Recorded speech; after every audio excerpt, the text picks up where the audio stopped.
जय श्री राधे। कैसे हैं दोस्तों आप सब? यह बताने के लिए कमेंट बॉक्स में जय श्री हरि जरूर से लिखिएगा।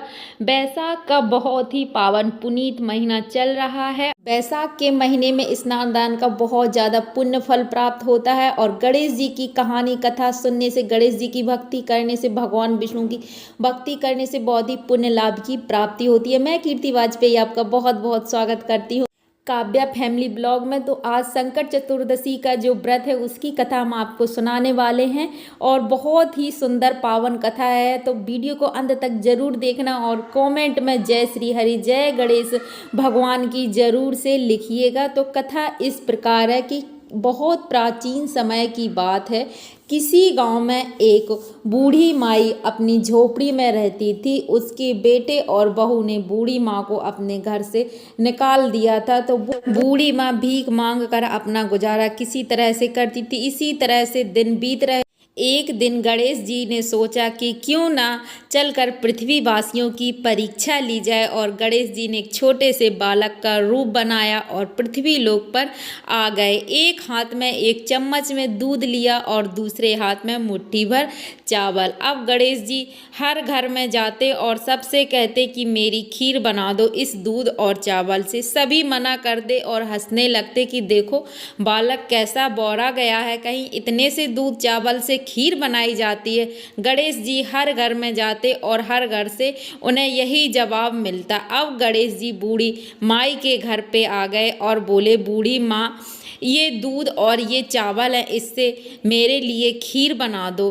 बूढ़ी दादी बोली कि देखो कैसा बच्चा है, इतने से चावल से और दूध से कहीं खीर बनती है। फिर दादी बोली कि क्यों ना, मैं तो खाली बैठी हूँ, चलो इसकी मन की कर देती हूँ और इसके लिए जितना होगा उतनी खीर बना दूंगी। दादी अंदर घर के अंदर जाती है और बर्तन लाती है और गणेश जी से कहती है कि ले बालक इसमें दूध डाल दे। गणेश जी जैसे ही दूध डालते हैं तो पूरा बर्तन भर जाता है और चम्मच का दूध खाली नहीं होता है। दादी के घर में जितने भी बर्तन थे धीरे धीरे करके दादी लाती गई और सारे बर्तन दूध से भर गए। बचे हुए जो बर्तन थे तो वो चावल से भर गए। इस तरह से देखकर दादी चकाचौंध रह गई और आश्चर्यचकित हो गई। दादी बोली, बेटा इतने दूध और इतने चावल का मैं क्या करूँगी, इतनी खीर कौन खाएगा।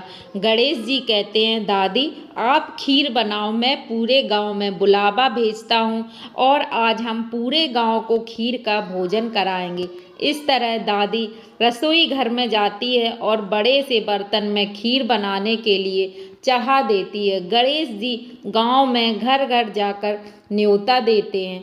सभी गांव वाले हंसने लगते हैं कि जो बूढ़ी दादी, बूढ़ी माई घर घर मांग कर भोजन बनाती थी, अपना गुजारा करती थी, आज वह बूढ़ी दादी सबको भोजन करा रही है।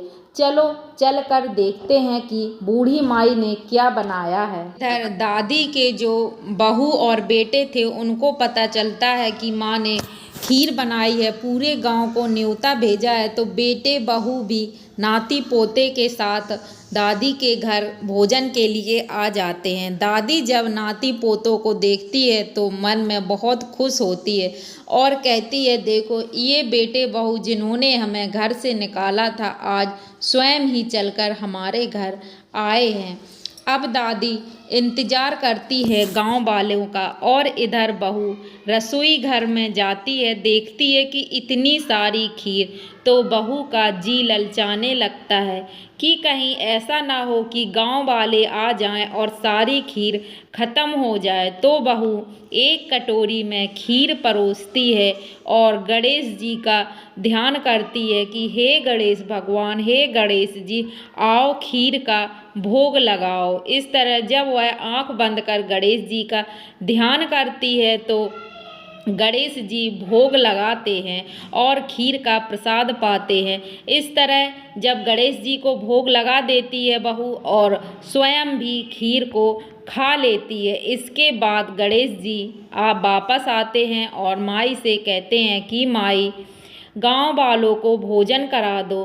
तब माई कहती है, बेटा पहले तुम तो प्रसाद ग्रहण कर लो और भोग लगाओ। गणेश जी कहते हैं दादी, जब आपकी बहू ने हमें बुलाया था और कहा था कि गणेश जी आओ भोग लगाओ, मैंने तभी खा लिया है और भोग भी लगा दिया है। अब आप गांव वालों को भोजन कराएं और स्वयं भी प्रसाद ग्रहण कर खीर को पा लीजिए। इस तरह दादी गांव वालों को भोजन कराती है और बाद में स्वयं भी भोजन कर लेती है। इसके बाद भी खीर के बर्तन ज्यों की त्यों भरे रहते हैं। खीर बिल्कुल भी खत्म नहीं हुई, बर्तन खाली नहीं होते हैं। अब दादी गणेश जी से कहती है कि बेटा, अब मैं इस खीर का क्या करूं? सारे गांव वाले खा गए, फिर भी खीर ज्यों की त्यों भरी हुई रखी है।